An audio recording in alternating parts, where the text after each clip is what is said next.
So I guess we're 2 minutes past. I guess we can get started here, Luke. So again, welcome everyone. This is a World of UC Elevate webinar. Today we have Luke Needham chiming in from Tenzig, presenting on simplifying Windows 11 migrations with Tenzig. Luke, how are you doing today? Yeah, I'm good, thank you. I'm glad to be here, and I hope everyone likes the content I've got today. And yeah, I mean, I think you wanted to handle the questions, so if anybody has any questions during or after, just pop them in the chat, and I think Stephen and I can ping ideas back and forth and Yeah, for get sure. everyone's questions answered. Yeah. Yeah, I'll jump in, interrupt, and make sure I get the good juicy questions. And Luke, where are you based out of? Uh, Tenzig UK are based in Leicester, so East Yeah, Midlands, so right in the middle. Um, and then obviously the headquarters is Phoenix, Arizona. perfect. And what do you do at Tenzig? I know it's on the Um, slide there, but if you just want to share a little bit about yourself and what you do, and yeah, so I'm a senior technical support engineer here at Tenzig. Been here for nearly 6 years now. Came in at a junior and just worked my way up over time.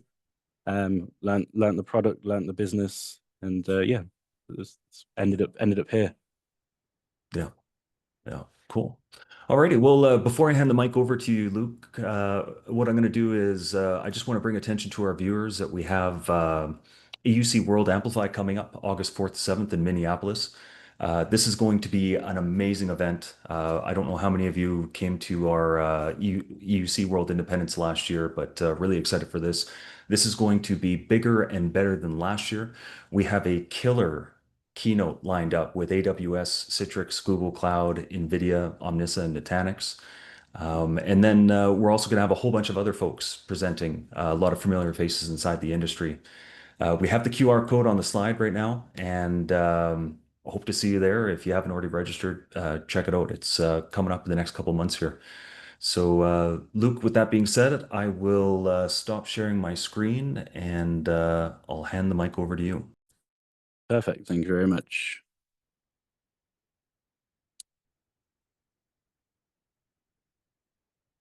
Right. Okay, so just double checking before I start then, can everyone see the screen? Okay, Yes, sir. let me pull the chat out. So I've got that on my side. Perfect. So yeah, thank you everyone for coming to this session today. Like Stephen said, my name's Luke, and I'm with Tenzig. Today's topic is essentially how Tenzig can assist with the migration from Windows 10 to Windows 11 in the VDI, DaaS, and web app environment. So, for those who don't know, there's a little bit about Tenzig. We've been operating in the EUC space for over 21 years now, with the sole focus on thin and zero clients. We have basically an offering of hardware in different form factors. We've got the traditional desktops, laptops, all in one, and thin client hardware. One thing that sets us apart from other competitors is that we're a single vendor strategy. So we cover hardware and software all under one roof, and that's a big key differentiator for Tenzig. As mentioned, we cover our own software. We develop our own Linux-based OS, which is finely tuned to operate on our own hardware, but as well as third-party thin clients, PCs, and laptops, which we'll cover in later in the slide deck. So we have multiple offerings. We've got thin client software, zero client software, and we also have software that allows us to repurpose hardware. We also offer the previously Windows 10 IoT, but we also offer Windows 11 IoT to be used on that hardware. The Windows 11 IoT offerings also support Intune, which I'm sure some of you will appreciate. And then finally, to top that off, as part of Tenzig, we include a Tenzig Manager, which is our free endpoint manager, essentially. It's a management tool, and I'll cover that later. We've got a demonstration which covers the manager and some of the firmware offerings. So part of what drives Tenzig's success is our partner affiliations. Now you can see a nice big list of partners here on the list, many of who we work with closely to essentially improve our product and the connectivity that we can offer in that EUC ecosystem. We're seeing a big increase in non-traditional platforms and third-party integrations due to the crazy advancements in the EUC world. Things like the excitement of Omnissa emerging and Microsoft's continued rise of AVD and Windows 365. These are really big things that are happening in the EUC space. So these partners are and affiliations that you see before you are really important to Tenzig, and they're a key reason for the success and continued growth that we have. You'll see on the left-hand side, we've got a few key points here. The regular sync that we have with product management for ourselves and these partners allows us to keep ahead of the curve, which is it's really important in this game. Staying ahead of the curve with the latest features, connectivity, brokers, clients, everything under that tree is it's really beneficial to the VDI, DaaS, and infrastructure as a whole. Ready programs, we enjoy working with these partners to offer ready programs. It allows us to provide a product that's compatible and certified, both hardware and software based. This we typically get published on that partner marketplace, which for the end user, for the customer, it gives them a peace of mind when selecting Tenzig as a product. At Tenzig, we have a well-defined support and escalation track, which provides great mutual support and communication where required. This, again, for peace of mind. Our team are both certified in sales and technical areas. And thanks to our sole focus in the EUC space and thin and zero clients specifically, it allows us to offer a guide on projects from a POC starting phase all the way through to the end post support. And we'll cover in the later slides of where Tenzig can specifically assist with this process. But again, going back to that first point, these VDI partners are massive in this game. So much appreciation for the names that you see in front of you. So on to essentially the main topic of this webinar. The Windows 10 end of life, which is fast approaching. I last did this slide deck a while ago, and I've had to edit and change the timings on my notes because it's again it's even closer than last time. So we're only 3 months away now until that magic 14th of October date when Windows 10 becomes end of life. It's been a massive future concern for a long time, but like I say, it is fast approaching. Many organizations are well on their way to Windows 11 migration, which is good. However, there are plenty who are still lagging behind. They have concerns. Some people just don't upgrade. Some people don't follow that compliancy. So what are the implications of this? Number one, and probably the most important on this list, to be honest, is security. And we've seen this in the past as well. So when we reach the end of life date for Windows 10, the OS itself will no longer receive security updates. Now, obviously, this is a bad thing, especially in the current world that we live in. We're on high risk alert, let's say, as far as security is concerned, especially with the rising number of remote and hybrid setups Going back to COVID, for example, the number of home users, remote users is massively increasing, and still does to this day. So the exposure from a security standpoint is greater than ever. Compliancy, from a compliance standpoint, depending on the use case, Windows 10 will no longer offer compliancy, and many organizations will be exposed to increased costs and or fall out of complete compliancy if they decide to remain on Windows 10. Regulated industries, this is where we will see the compliancy side of things massively. So healthcare, finance, government, things like that. We may look at facing up fines, legal exposure for using an unsupported OS. Now, obviously, this is talking long term rather than short term, but still the risk is there. Again, something simple like an audit. If an audit picks up an unsupported operating system, the audit may fail. And again, the impact of this, cost, complexity, all of these things add up, and it's why compliancy is important. So making that move to that Windows 11 from the 10 is ever important. Compatibility, again, this is kind of self-explanatory.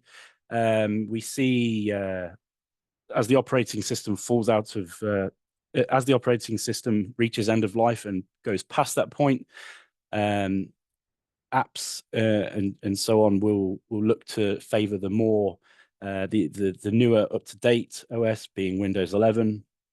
So in the short term, most apps will still run on Windows 10 after the end of life, and independent software vendors may continue to support Windows 10 for a while. But past that point, they're going to start looking towards, we need to start prioritizing Windows 11, and it's the same for the user. That same argument needs to be made. Long term, new software releases will drop out of support. Developers will focus solely on Windows 11 and beyond. New features may rely on APIs and frameworks and so on that are not available in existing operating systems such as Windows 10. Important security tools, antivirus, VPNs, they may stop supporting the Windows 10 operating system to avoid things like liability and browsers. We've seen this before with Windows 10, Windows 7, and Firefox and such. With the browsers may stop updating on the Windows 10, which again forces the hand to upgrade to Windows 11, let's say. And then costs, finally. While it might seem cost effective to remain on Windows 10, the choice to remain on Windows 10 could also turn into a double negative as far as the cost is concerned. For a lot of reasons explained above, the unpredictable costs could be massive as organizations try to maintain and stretch out the use of the end-of-life product. So to summarize, there's a few risks, there's a few implications. Do you want to make your stand and remain on Windows 10, or do you want to make the move to Windows 11? So moving on. So for organizations that have either completed their migration into or in the midst of migrating, I just want to offer a few key points really on how Tenzig can assist in this process. One of the significant factors is the cost involved in Windows 11. From the endpoint perspective, organizations have to look at the costs primarily of replacing hardware. This is mainly down to the change in hardware requirements for Windows 11. For example, the TPM chip, extra costs involved in upgrading, which cover areas such as user adoption, user training, management, and so on. One of the reasons we want to look at Tenzing in this space is the improved user experience. I'll cover this in the coming slides, but when we virtualize Windows 11, it allows us to shift everything to the right using VDI and DaaS. Scalability is key part of VDI, and where this comes into play really is the ability to spin up VMs en masse. VDI, DaaS, and so on. The scalability here is massive. Security, going back to the previous slide, essentially, the security will always be important in this area, not just for Windows 11, but the actual physical endpoint the user is using to connect to.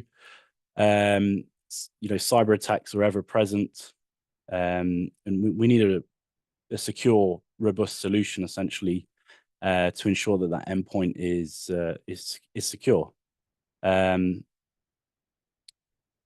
So centralized management. We like I mentioned in the first few slides, we offer the Tenzing Manager, centralized manager to manage all of the thin zero clients and repurposed hardware, which we'll talk about repurpose in a few moments and how that can assist. So covering all of these points briefly, Tenzing, as well as our alliance partners mentioned earlier, we can offer you all of the improvements here that are needed. So one of the biggest hurdles for organizations in the journey from Windows 10 to 11 is the cost in replacing the endpoint hardware. Now, Tenzing, this is where Tenzing really comes into play. We can aid customers in this process because we can mitigate the need to replace hardware. We have a Linux-based OS called RepurpOS. We offer this in a USB on a stick or as a firmware file, and essentially it allows us to install our Linux OS on third-party hardware. Now, why would we want to do that? Let's say so. The main reason for this is the hardware. Most of this hardware is aging, but it's still to the point where it can be reused. It might not be up to scratch to run Windows 11. It might not have TPM 2.0. It might not have enough resource, but it can run a lightweight, secure, simplified Linux OS. So why would we want to throw that away or dispose of this hardware? We want to repurpose it because we can with RepurpOS. So another motivating factor for organizations adopting VDI and DaaS is the ability to virtualize Windows 11. This is using vTPM.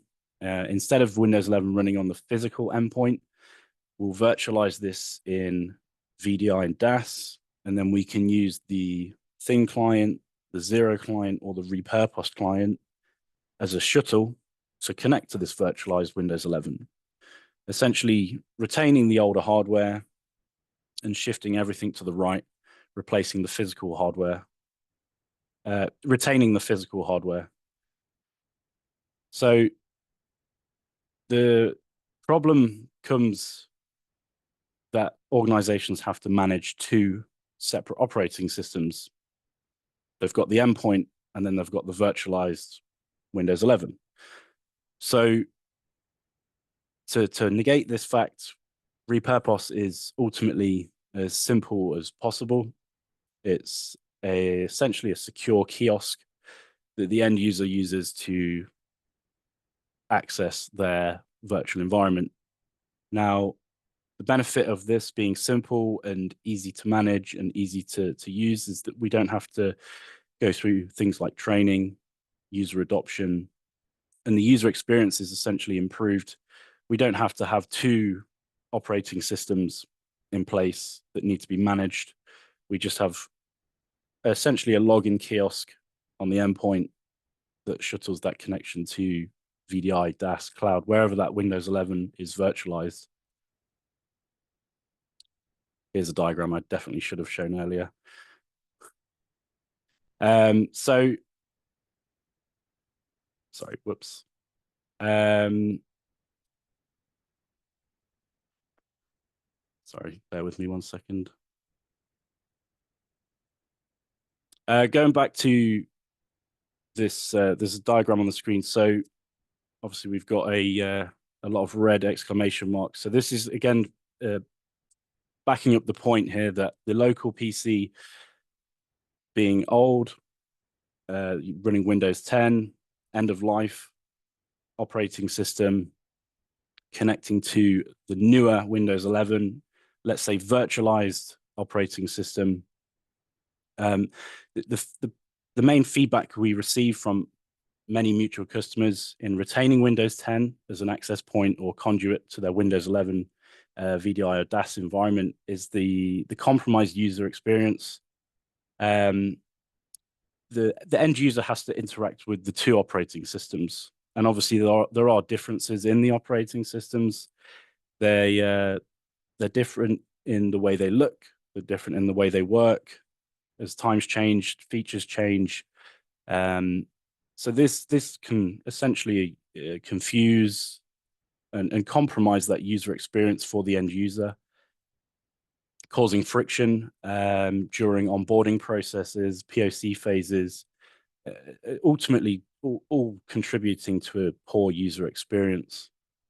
This is just part of a problem. A larger problem that we often see is failed deployments for the reasons that we've explained here. The endpoint on the left. So if we go back to the point where we have users working from home, we have scenarios where they're using their own personal laptop or their own personal home PC. These machines are left unmanaged. If it's a family PC, for example, these kids could be playing games, installing God knows what. So it makes it difficult to manage in this case, in this, especially in the scenario of home workers and remote workers. So it leaves the IT teams and technical teams struggling to support two OSs. Again, this is the main point here. Increasing the risk of security implications, attacks, and so on. So many organizations in this area put their main focus into VDI and DaaS, and as a result, that physical endpoint is typically left unmanaged, unprotected, and the impact that we see here at Tenzing is that many organizations have crippled endpoints because of the lack of ongoing management and security. So how do we assist organizations with this issue? So one of the default approaches that we take and offer here is that both our Linux and Windows operating systems provide a really basic lockdown singular kiosk style login user interface, which you can see on the left-hand side here. It's just an example of the kind of launch pad that we offer. We can provide username, password, smart card, and MFA logins, different authentication methods to provide a secure login to the remote desktop, to the virtualized VM, to the VDI and DaaS space. So ultimately, our Tenzing hardware, the thin client, the zero client, the repurposed home laptop, the repurposed hardware, essentially is just a lean, secure shuttle for that virtual desktop and the Windows OS in the cloud or DaaS space. So whether we're replacing hardware and software at the edge or playing into sustainability with retaining existing endpoints and repurposing hardware. Here at Tenzig, we can help provide employees with a great user experience. Now, one of the, so you will have heard me say thin client OS, zero client OS, and repurposed clients. So all of these firmware offerings that we have all have the same UI essentially. So whether you have a dedicated zero client from us at Tenzig, or you decide to repurpose your home laptop, you will have the same user experience. So we can see these in organizations that are split between dedicated hardware and repurposed hardware at home. So to summarize the last few slides here and going forwards, the Tenzig provide users with a very simple and easy to use user experience for accessing Windows 11 desktop or apps, both published apps, web apps. The endpoint is critically secure, being Linux OS, whilst being flexible to adopt all of the latest EUC trends, partners, applications, brokers, and to top this off, this all being managed from the Tenzig manager, if that's from afar or if it's on premises or cloud-based.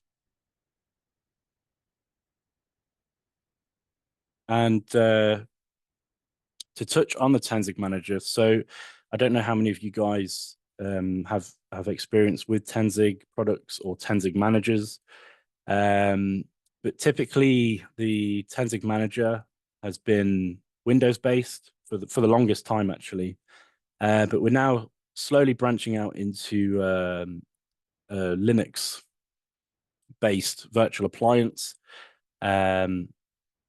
which I'll be demonstrating shortly. So what is the Tenzig manager? This is our centralized management software, which is free. It always has been and always will be. And it allows us to maintain and manage our thin, zero, and repurposed clients all under one central management tool.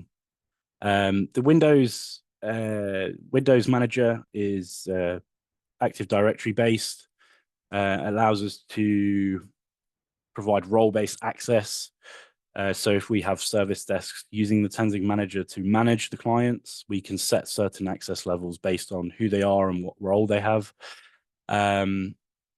We have secure shadowing through VNC. So as a tech support engineer, having the ability to shadow an end user's client in real time is ultimately super useful.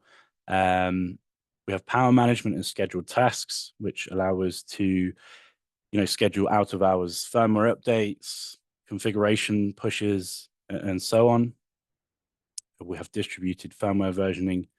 We also have the ability to peer update. So we have sites that are largely separated, but we are concerned about network constraints. We can use peer-to-peer to update these clients.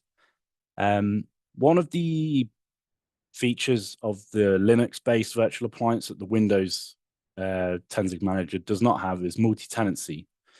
Now, this is something that's massively been requested over the years, especially from an MSP standpoint. Having the ability to manage multiple organizations under one Tenzig manager is important to some, and it's finally a feature that we have available, and it's something I can show you today. So what I'm going to do is go to the next slide. So just before I kick off the demo, I think we can probably use this point to see if anybody has any questions. If you have any concerns or you want to further reach out to Tenzig, you can do so at info@tenzig.com or visit the website. We have many resources there, including an FAQ with there's quite some detailed information. We also have a YouTube channel as well, where we create informative videos if you just search Tenzig on YouTube, that will pop up and show you what you need. But yeah, if anybody has any questions, just pop them in the chat. And Luke, actually, if you don't mind me interrupting, I actually have yeah, a question. Is okay. there a transition path from the Windows-based Tenzing Manager to the Linux version? I think for the time being, from what I've heard internally, the plan is to keep both. So at the moment, the Linux-based manager is still in pre-release stages. So we're still, early stages with that. So I can't see that being officially released, let's say, for a while. But I think even when that is officially released, the plan is to keep the Windows-based Tenzing manager around to accommodate those who don't deal with Linux specifically. The Windows-based manager has been around for the longest time anyway. So I don't know if there's any roadmap in place to kind of cancel out one of them. That's something I'll have to further confirm. But yeah, I think the plan Is is it for both of them to And run is there a side by way that, side. like, let's say a customer had the Windows instance, if they wanted to migrate to the Linux instance, can they migrate their instance, or do they have to start a net new deployment with the Linux manager? I think at the moment the ability to do that is not present. I'm not sure on the entire logistics of how that would be possible at the moment, but I think the ability to export certain elements, such as groups or templates, um, I think that is going to be something that's going to be implemented. Because, like you say, if there are people who have currently, let's say, the Windows-based deployment and they want to migrate to the Linux deployment, that's going to be something that we need to accommodate for, and I can imagine that will probably be something that is on the roadmap. Again, I'll need to double check before I can confidently answer that question. Yeah, because that's a huge benefit for customers to not have to have those Windows Server licenses for their management deployment, and I can Yeah, see there being a ton absolutely. of interest. Yeah, Yeah, for sure. cool. Thank you. Right. Let's me bring this over here. I'm just going to stop sharing shortly and make sure I get the right screen for this. Screen one. Right, so everybody should be seeing a nice um, gray screen with a Tenzig login box Yep, at we the got you. moment.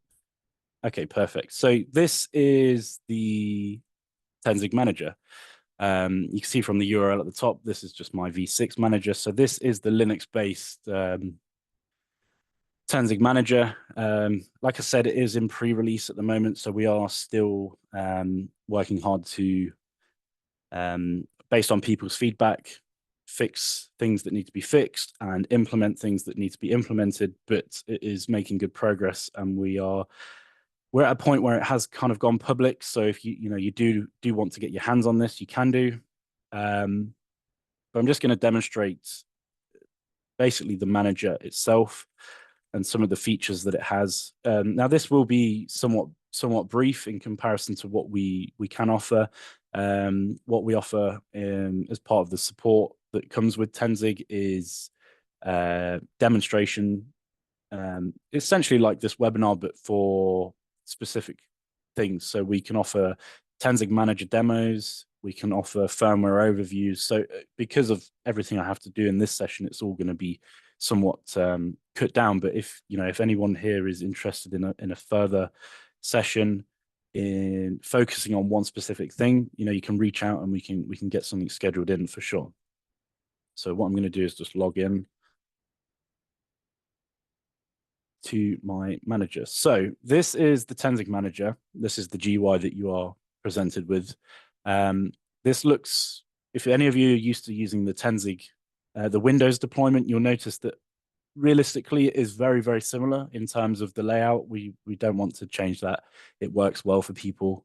This just looks a little bit nicer and cleaner, let's say. So the main meat and potatoes of the Tenzig manager is the thin clients group. Now you can, I have 7 clients here. This is just the support office that I'm in at the moment. We just have a few clients on the test bench. So this manager is kind of small fry compared to, what we have. We have customers running at 1,000, 2,000, 3,000 clients in their Tenzing manager with many, many groups running automated tasks and such. So I'll give a brief overview. So we've got the main thin clients tab. This is like your global overview, let's say. So this is where all of your clients that are registered and connected to the Tenzing manager will show. They'll show online, offline. Luckily, all of mine are online at the moment. And this will just give you kind of a main look at what you have in your inventory, let's say. On the left-hand side, we have the groups tab. This is where we can go in and create a group, for example. And these groups allow us to apply filters, which I can show you quickly. So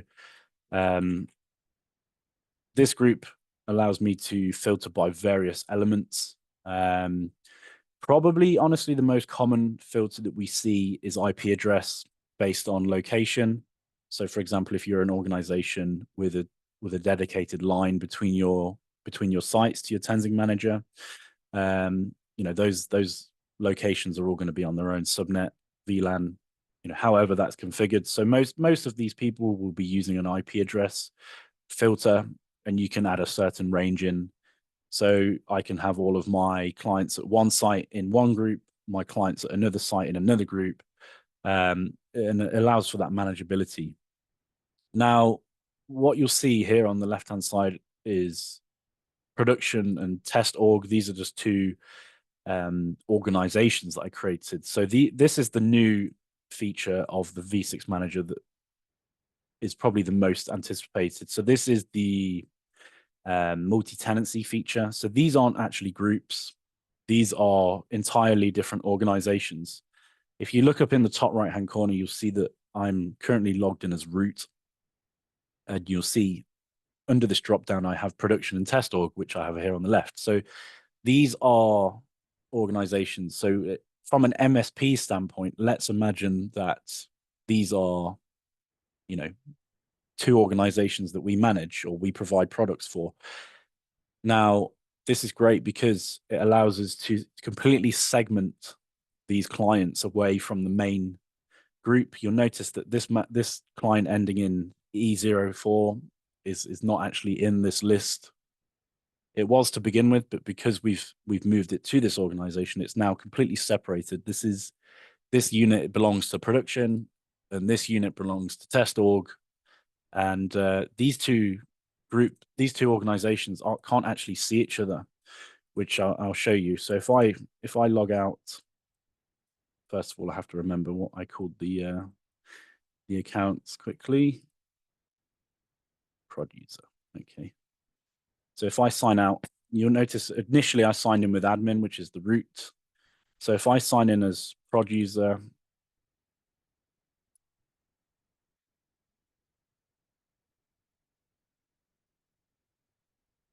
you can see that this drop down in the corner has disappeared, and all I have available to me is production, which is the organization. And all I have available to me is that one client that is in this organization. So as an MSP, you can provide an organization with their own credentials to the Tenzing manager, and their own credentials have the ability to see only their thin clients, whereas the MSP has the ability to see all of the thin clients that they manage globally. So this is a really good feature that allows that segmentation of different organizations all under one management console. Again, playing into that MSP role massively. So again, it looks pretty lackluster at the moment because I only have the one client in here, but this is all I could fit on my bench. So if I sign back out and go back to the admin,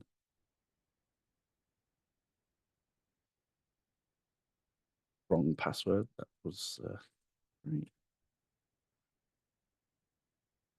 I have now again access to all of the clients that are available to me, the clients that are not managed in any group or organization, and then the clients that are.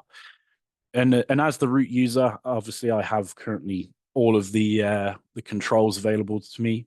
But touching on that role administration that was mentioned in the slide deck, I can go through and look at production, and I can see this prod user here has limited access, and we can expand these and we can give these, certain roles. So as that prod user login, I can essentially lock this guy down to completely nothing, which it is at the moment, or I can allow him certain elements. So I can allow him to make a group. I can allow him to perform remote operations such as wake on LAN or log off. So you can really fine tune that user how you like. Now, some of you may have noticed Entra ID up the top here.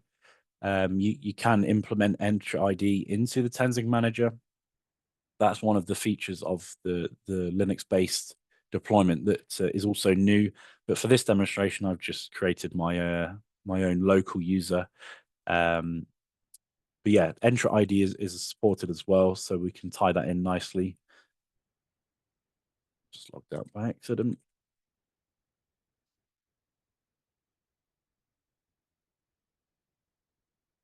So going back to the Tenzing manager itself, one of the great features as well that we have a lot of feedback on, and we see a lot of people use, is the automation. Because these Linux clients allow us to take a lightweight template, so I can pull the configuration of a client. I should probably use one of mine. Which one's sat next to me? This one. I can pull the configuration of this client down, and we can see in the job log that that's succeeded, and that allows me to then basically generate a template. Test one, for example. And then if I look in my templates list, I have test one. So I now have a full-blown template of this client, which I can go in and edit. At the minute, this is a NOS-M deployment. So this is our zero client offering for Microsoft, which essentially contains Microsoft-only kind of brokers. So I've got this set to direct RDP at the moment, but we have WebFeed and AVD, Windows 365. So yeah, I have a full configuration panel for this client essentially, and I can show you this in action shortly. But the Tenzing manager is great because it allows us to configure devices individually or at a template level, and then once we have a template, we can then use that inside of a group. We can push that out automatically based on filters, timings, scheduled tasks and whatnot. It's quite versatile in how we can manage these clients. But just as an example, I will show you, I'll do a two birds, one stone. If I VNC to this client, so this one is PeakOS. Now, I didn't mention PeakOS specifically in the slide deck, but PeakOS is our thin client operating system, which is the same. It's essentially a clone of RepurpOS. So if you repurpose a laptop and you install PeakOS on a thin client, it is the same operating system. And because it's a thin client, it's not specifically locked down to one connection broker. You can see here, we have just some of the connections that we can make. So it's, for example, it's not a Citrix zero client. It's a thin client that allows us to run more than one connection type. But what I'll show you is how fast the Tenzing manager is. So the reason the background is blue, so because we're shadowing the client right now, it just displays the blue background. But you'll see that it's blank. It's kind of a desktop feel at the moment. So we've got like a taskbar at the bottom, and obviously a big blank desktop. So we can take this client. If I pull the configuration, I'll show you succeeded, which is good. If we go to edit the configuration, I can add my remote desktop back to it. So we'll copy the other unit, for example. I'll add my direct RDP, and I'll call this test, and I'll just put my server in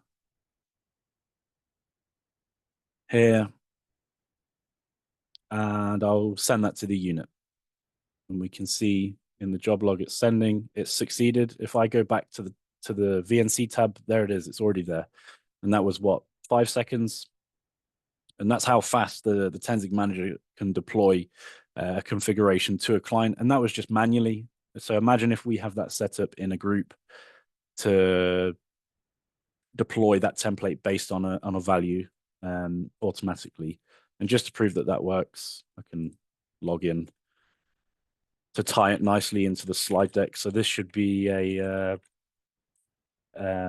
Windows 11 desktop from memory.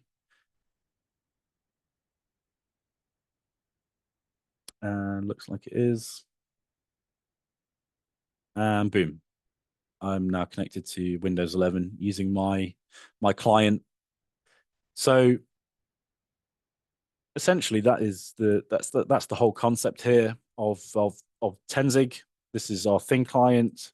This one here is our zero client, and you'll notice the slight differences. I'll just explain the differences. So this is the thin client, which has the various brokers. It's not locked down to a specific vendor. This is our zero client, which is locked down to a specific vendor. In this case, Microsoft. We get a nice fancy launch pad, which is really, really simple. It's simple on purpose. We like to make sure that user experience, that onboarding, that training is as simple as it needs to be.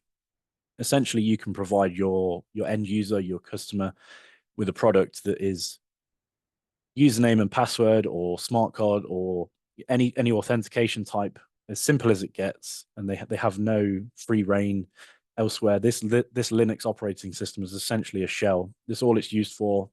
It's just used to shuttle you to that Windows 11 connection.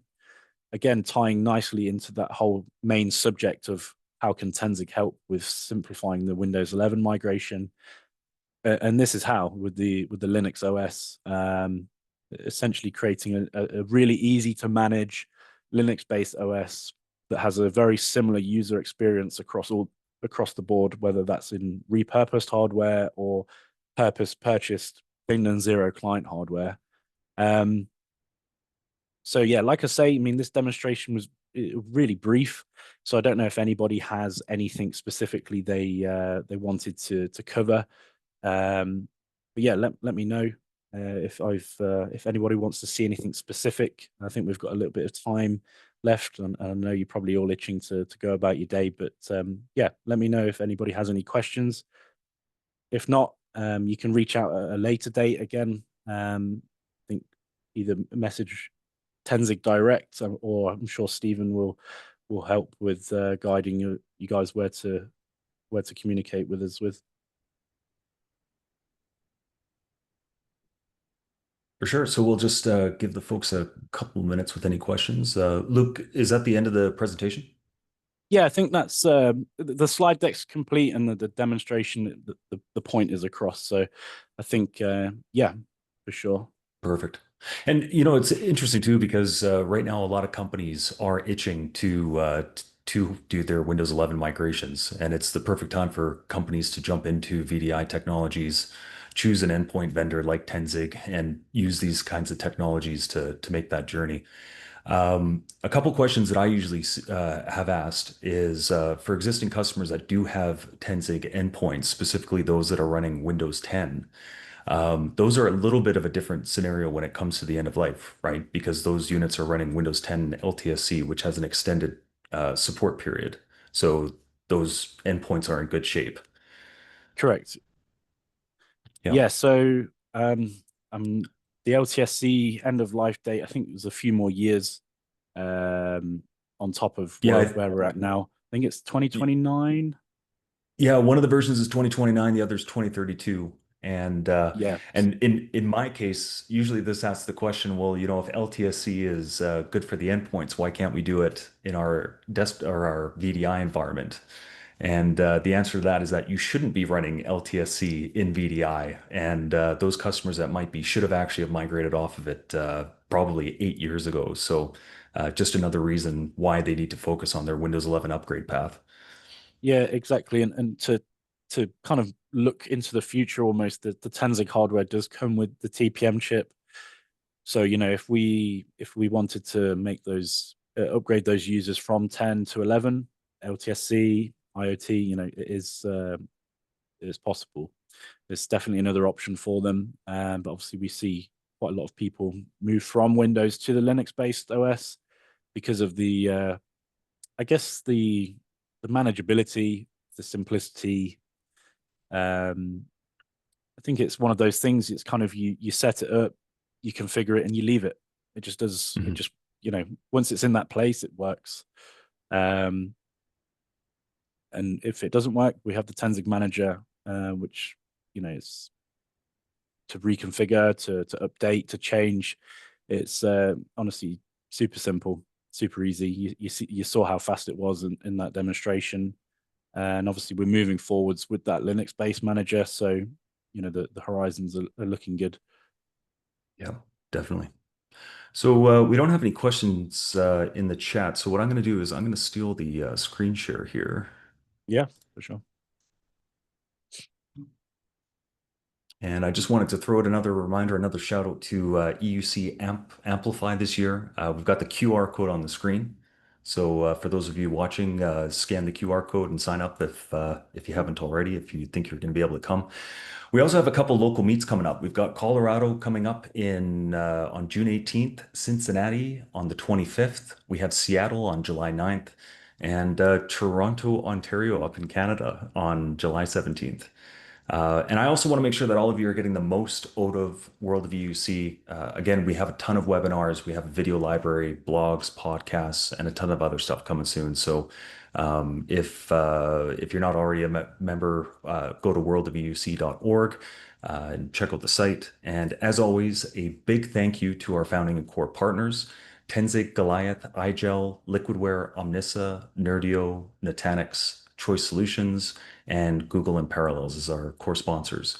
So again, a big thank you to Luke and Tenzing. We appreciate your support of the community. And I just want to say thanks to all of those that attended today. Yeah, thank you for hosting me. Much appreciated. And yeah, doubling up on that. Thank you for everyone that joined and watched. Thanks, Luke. Thanks, everyone. Yeah, thank you guys.